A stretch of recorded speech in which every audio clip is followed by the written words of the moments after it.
오늘 하나님께서 우리에게 주시는 말씀은 마가복음 3장 13절부터 19절까지의 말씀입니다. 마가복음 3장 13절부터 19절까지의 말씀입니다.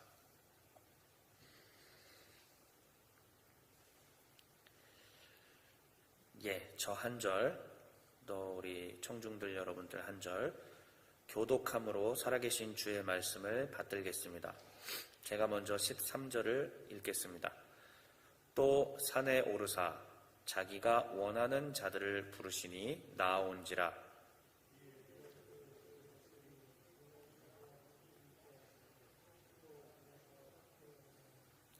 귀신을 내쫓는 권능도 가지게 하려 하심이러라.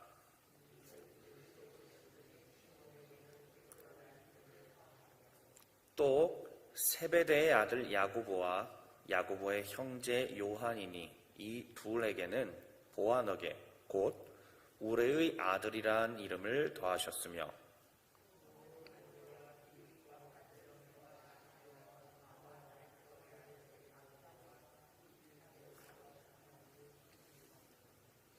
함께 마지막 절 읽겠습니다. 또 가룟 유다니 이는 예수를 판 자더라. 아멘. 마가복음 3장은 이제 오늘 읽은 이 제자 이야기부터 시작해서 6장 6절에 또한 제자 이야기가 나옵니다. 물론 맨 처음에 예수님께서 4명의 제자를 부르시는 장면이 나오긴 하지만 공식적으로 우리가 알고 있는 12제자, 그 12제자를 예수님께서 부르시는 장면이 바로 오늘 우리가 읽은 이 본문이고요. 그 다음에 이 12제자를 마침내 세상 속에 파송하여 예수님이 뜻하신 바를 이루라. 예수님께서 이 땅 가운데 오신 목적을 너희들이 이루라 라고 제자들을 또한 파송하는 장면이 나오게 됩니다. 그게 이제 6장 6절 이후의 말씀인데요. 그래서 오늘 우리가 읽은 이 3장 13절 요 부분부터 6장 6절이 오기 전까지의 이 이야기들을 보면 어떻게 이해할 수 있냐면은 아주 간단하게 예수님이 제자들을 부르시고 제자들을 보내시기 전까지 이렇게 제자를 훈련시키셨구나 하는 것들을 깨달을 수가 있습니다. 그래서 오늘부터 시작되는 이 큐티 본문 여러분들이 매일매일 정해진 분량을 묵상해 나아가시다 보면 우리가 제자 훈련을 받을 수도 있고 또 제자 훈련을 교회에서 교육받지 않을 수도 있는데 그것과 상관없이 이미 성경에 기록되어 있는 예수님이 친히 행하셨던 이 제자 훈련을 우리가 살펴봄으로써 훈련받을 수 있으리라고 생각을 합니다.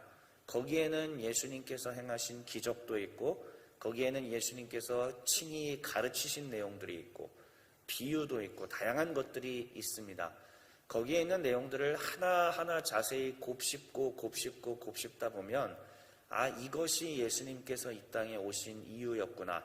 예수님께서 이것을 통하여 하나님의 나라를 이루려 하셨구나라는 사실을 충분히 깨달을 수가 있게 됩니다. 그러나 오늘 이 새벽의 강단을 통해서 여러분들이 그 모든 것들을 좀 잘 이해할 수 있도록 가이드를 받으실 수 있습니다. 그래서 이 하나님의 나라를 이루시는 예수님, 제자 훈련을 어떻게 이루어 가시는지 이 새벽 강단을 통해서 배워가시면서 또 날마다 묵상하시면서 주님의 제자로서 조금씩 성장하시기를 주의 이름으로 축원합니다. 우리가 예수님의 제자가 되기에 앞서서 다시 한번 조금 복습을 해보겠습니다.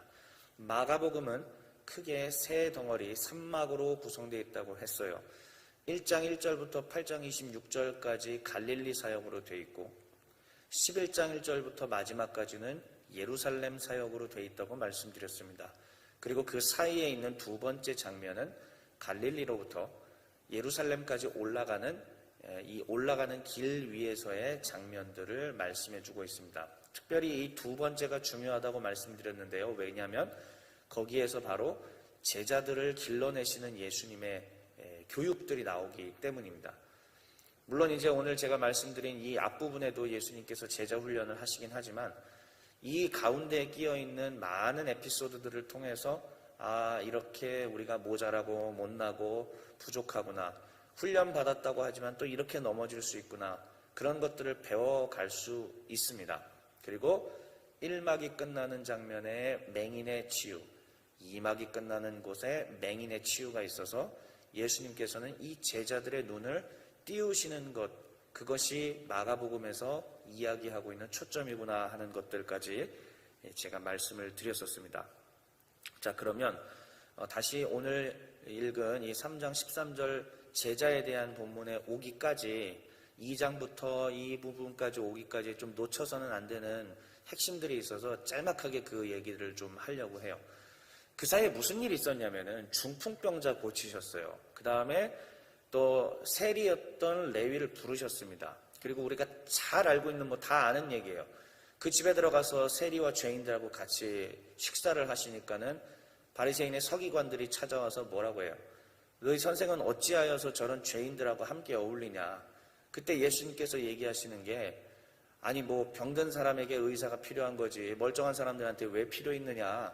나는 이 병든 사람을 위해서 온 것이다 라고 세리와 죄인들을 품는 그러한 그림들을 보여주십니다.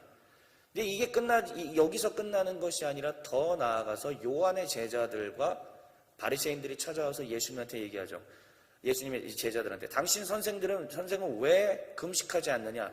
쉽게 얘기하면 예수님은 왜 도대체 금식을 하지 않느냐?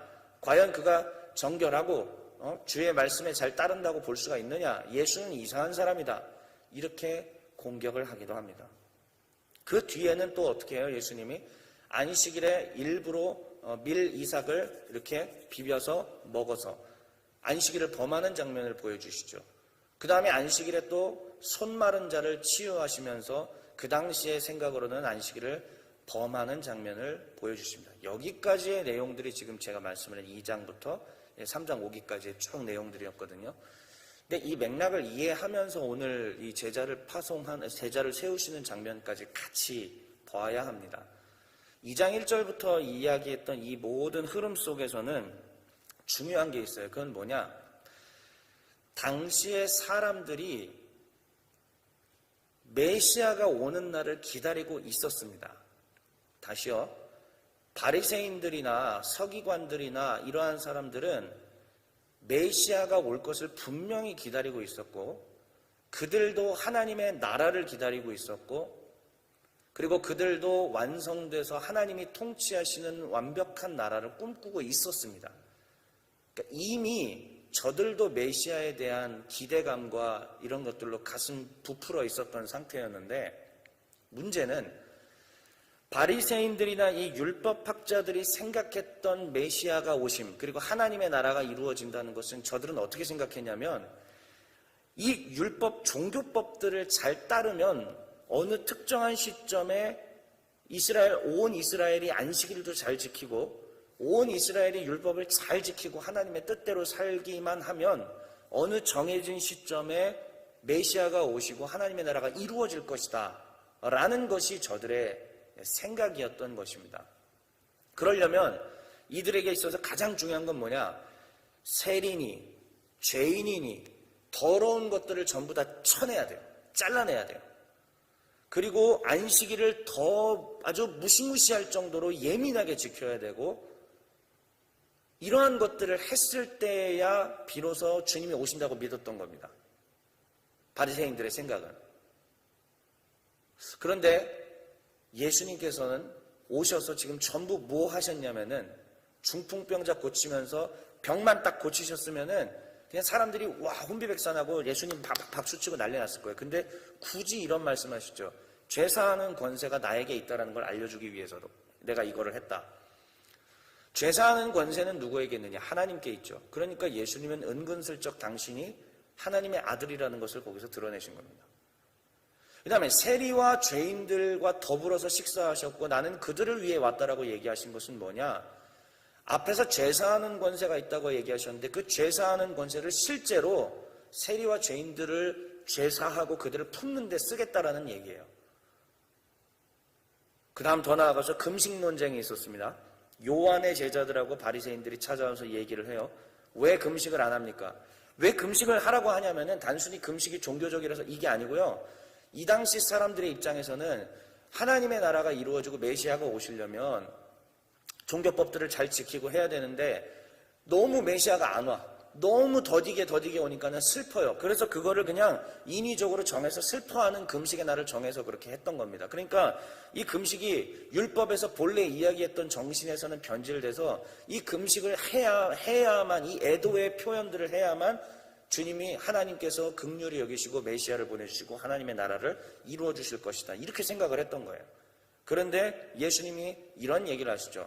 아니, 신랑이 있는데 혼인집에서 왜 금식을 해? 굉장히 중요한 메시지입니다. 신랑은 이미 여기에 와 있다는 뜻이에요. 금식은 메시아이신 분이 없을 때 해야 되는 것이지 안 와서 슬퍼서 해야 되는 건데 예수님은 신랑이 이미 여기 와 있는데 왜 슬퍼해야 돼? 나 이미 여기 와 있어. 내가 곧 메시아야라는 것을 드러내신 겁니다. 그 다음 안식일도 마찬가지예요. 안식일의 논쟁은 좀 기니까 이 모든 부분들을 통해서 우리에게 가르쳐 주시는 것이 무엇이냐면은 결국은 하나님의 나라가 임한 것이다. 그리고 하나님의 나라는 그러면은 메시아가 와야 이루어진 거거든요. 그거는 바리새인도 똑같이 생각하는 거예요. 그러면 예수님께서 이 마가복음에서 얘기하는 건 뭐냐? 하나님의 나라가 이루어졌다. 누구를 통해? 하나님의 아들 메시아 예수를 통해 이루어졌다. 그러니까 예수님이 메시아라는 뜻이에요. 그리고 이 메시아 예수를 통하여서 하나님의 나라가 아름답게 이루어져 갈 것이다라는 것들을 주님께서 보여주신 것입니다. 특별히 안식일에 그렇게 하셨던 것은, 안식일을 더 범하셨던 건 뭐냐? 유대인들이, 이스라엘 백성들이 간절하게 기다린 날, 그 구원의 날, 그 메시아의 날, 그 하나님의 나라의 도래의 날이 뭐냐면 곧 안식이 완성되는 날로 믿었기 때문이에요. 그런데 그들이 생각했던 안식은 그렇게 힘들게 했던 안식. 하지만 예수님께서는 안식일을 정말 사람들을 위해서, 행복을, 사람들의 평안과 병고침과 이런 것들을 위해서 사용하셨죠. 참된 안식이 바로 이런 거다라는 것을 메시아로서 맛보기를 보여주신 것입니다. 그리고 그 참된 성취는 십자가에서 이루어지게 되는 것이죠. 결국은 앞에 있었던 이 수많은 사건들은 그냥 아무 의미 없는 사건들의 연속이 아니라 단일한 메시지를 갖고 있었던 거였습니다. 동일한 주제예요. 그건 뭐냐? 예수께서 메시아였고 하나님의 나라를 가져오셨으며 저들이 바리새인과 율법학자들이 생각했던 모든 것들을 다 개조시켜버렸다는 것입니다. 그러한 과정 속에서 예수님께서는 오늘 본문에서 바로 제자들을 세우십니다. 12제자예요.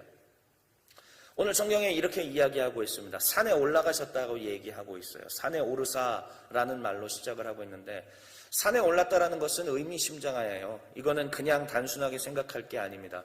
저는 이것을 보자마자 출애굽기 19장이 떠올랐습니다. 하나님께서 모세를 시내산으로 부르시고 거기서 하나님의 율법을 주시며 하나님의 나라, 곧 이스라엘이라는 나라를 처음 시작하게 만들어주셨죠. 그게 바로 산에 올랐을 때에 일어났던, 시내산에 올랐을 때의 일입니다. 그런데 이 마가복음에서는 동일하게 예수님께서 하나님의 나라를 이제 이루실 메시아로 오셨는데 누구를 통해 그 일을 하세요? 당신의 제자들, 12제자들을 통해서 하시겠다는 거예요. 그런데 산으로 부르십니다. 마치 모세를 하나님께서 부르셨던 것처럼 산으로 불러서 거기에서 율법을 주시고 나라를 정비하시는 것처럼 예수님께서도 동일하게 제자들을 불러내시고 거기서 하나님의 나라를 이루어 가시려는 장면. 구약의 모세 때 있었던 것이 여기에 와서 동일하게 새 이스라엘로 만들어지는 그림들을 우리는 충분히 생각할 수가 있습니다. 자, 산에 올라가셨는데 그 다음에 또 의미심장한 게 있어요. 하필이면 제자의 숫자가 왜 12이냐 이거예요. 12를 세우셨으니 라고 하고 있습니다. 구약 성경에서 12라는 숫자는 12지파를 상징하는 거예요. 야곱의 12아들들이 있었지 않습니까? 그 야곱의 12아들들이 이스라엘의 12족장이 되어서 이스라엘이, 곧 유대인들은 바로 이 12지파라는 정체성을 가지고 있었습니다. 이 12지파를 통해서 이스라엘이 처음 세워졌고요. 야곱의 바뀌어진 이름이 이스라엘이잖아요. 그러니까 이스라엘이라는 것은 곧 이 야곱의 12아들들에 의해서 지탱되고 있었던 나라였던 거죠. 그런데 그 나라는 망했습니다. 그 나라는 무너졌습니다. 그런데 이제 다시는 무너지지 않는 이스라엘을 재건하시려는 것이 하나님의 뜻인데 누구를 통해? 하나님의 아들 메시아를 통하여서 그 일을 하시겠다라는 것입니다. 그런데 그 하나님의 아들 메시아 우리 주 예수 그리스도께서 12제자를 불러내심으로 말미암아 이 12제자는 곧 구약의 12지파를 상징하는 것이다라는 것을 이스라엘 백성들에게 천명해 주고 있는 것입니다. 그러니까 예수님은 누구시냐? 이스라엘을 새롭게 설립하실, 다시는 무너지지 않을 아름다운 이스라엘을 새롭게 설립하실 분이고 12제자는 그 새로운 이스라엘을 이끌어 나갈, 지탱할 12지파 12족장에 해당하는 이야기입니다. 그러니까 나중에 마가복음 저 뒤에서 야고보하고 요한, 그리고 사실은 그 엄마가 와서 얘기했었죠. 하나는 주의 좌편에 하나는 주의 우편에 있게 하시옵소서. 이게 그런 의미예요, 사실. 이스라엘 족장의 의미로 생각하면 예수님께서 곧 하나님의 나라를 다스리실 왕이 되시는 거고, 거기에 내 아들들이 좀 높은 자리에 있게 하여 주십시오. 족장이 되게 하여 주십시오. 이런 흐름 속에서 충분히 생각해 볼 수 있습니다. 자, 그러한 과정 속에서 이러한 흐름들 속에서 12제자들을 세웠다는 것을 이해하시고요. 서두에 말씀드렸다시피 3장 이 13절 이 부분부터 6장 6절이 오기 전까지는 제자들이 훈련받는 과정들입니다. 그 제자들이 훈련받는 과정들을 이제 묵상을 앞으로 해가실 거잖아요. 그냥 간략하게만 그냥 덩어리들만 제가 말씀을 드려볼게요. 이런 것입니다. 때마침 세례 요한도 그때 딱 죽어요. 세례 요한도 죽으면서 본격적으로 하나님의 이제 예수님의 제자들이 활동할 시기가 6장에서 다가오는데 그에 앞서서 예수님께서 어떠한 제자 훈련을 하셨느냐? 이런 거예요. 사탄의 권세를 묶어버리는 장면들을 보여주십니다. 제자들이 따라다니면서 보는 거예요. 흑암의 권세가 저 선생님 앞에서는 묶이는 것을 봅니다. 그 당시에 귀신 들린 사람이 얼마나 많았어요. 그 다음 병 들었던 사람들이 얼마나 많습니까? 그런데 이상하게 예수님만 거기에 가시면은 흑암의 권세고 귀신의 권세고 다 묶여버리는 거예요. 그 전까지는 이 일을 할 수 있었던 사람들이 아무도 없었습니다. 그런데 예수님이 가시니까는 그 일이 이루어지는 거예요. 제자들은 바로 우리 선생님이 가시면 귀신의 권세도 흑암의 권세도 묶이는구나라는 것을 보고 배웠습니다. 그 사이에 성령 회방죄라는 것을 지으면 안 된다라는 것도 제자들이 훈련받았습니다. 그 다음에 예수님을 따라다니다 보니까 예수님의 친족들은 한결같이 와서 예수님의 뜻을 이해를 못해요. 그리고 예수님의 하려는 일들을 오히려 방해하는 것 같습니다. 이렇게 예수님 따라서 하나님 나라 복음을 위해서 가려다 보면은 오히려 더 가까웠던 사람들에게 배반당할 수도 있고 가까웠던 사람이 오히려 나의 가는 길들을 더 이해 못해줄 수 있구나. 이런 것도 예수님의 제자들은 배우게 되었습니다. 그 다음에 예수님께서는 각종 비유, 씨 뿌리는 자의 비유를 위시하여서 여러 비유들을 통해서 하나님의 나라는 이렇게 더디게 이루어질 것이지만 마침내 끝까지 이루어질 것이다라는 것을 비유를 통해서 가르쳐 주십니다. 제자들도 느끼는 거죠. 우리도 더디게 되겠지만 그러나 끝까지 이 길을 걸어가면 주님께서 마침내 성취하시고 이루실 것이구나. 배우게 됩니다. 바람이 잠잠케 되었습니다. 거라사의 군대 귀신이 떠나갔습니다. 야이로의 딸이 죽었다가 살아났습니다. 12해를 혈루증으로 앓고 있던 여인이 치료함을 받았습니다. 마가복음에서는 바로 이 내용을 제자훈련 앞단계로서 우리에게 가르쳐주고 있습니다. 오늘 이 성경 본문과 더불어서 사랑하는 우리 성도님들과 짧게 이 메시지만 나누고 마치겠습니다. 여러분, 제자훈련이라고 하는 것은 머리로 배우는 것이 아닙니다. 돌아가신 고 은보 옥하는 목사님께서 제자훈련 철학을 가지고 광인이 되셔서 수십 년 동안 이 나라의 제자훈련을 뿌리내리셨습니다. 본래 선교단체만의 전유물이었던 것을 이 지역 교회로 들고 와서 이루신 위대한 업적이었죠. 그로 인해서 많은 사람들이 이 제자훈련에 대해서 체계적으로 배울 수가 있게 되었고 변화되었고 또 하나님 앞에 귀하게 쓰임받는 평신도 지도자들로서 살아오고 있습니다. 그런데 한편으로는 이 제자훈련의 철학을 잘못 이해했던 분들은 교회를 움직이는 일꾼을 길러내는 정도로만 생각을 하게 되고 또 어떤 분들은 머리로 열심히 신학 공부를 해서 많이 알게 돼서 그 많이 한 지식을 가지고 잘난 체하고 뽐내고 교회 안에서 좀 이렇게 목소리 좀 내고 이러한 용도로 쓰기도 했습니다.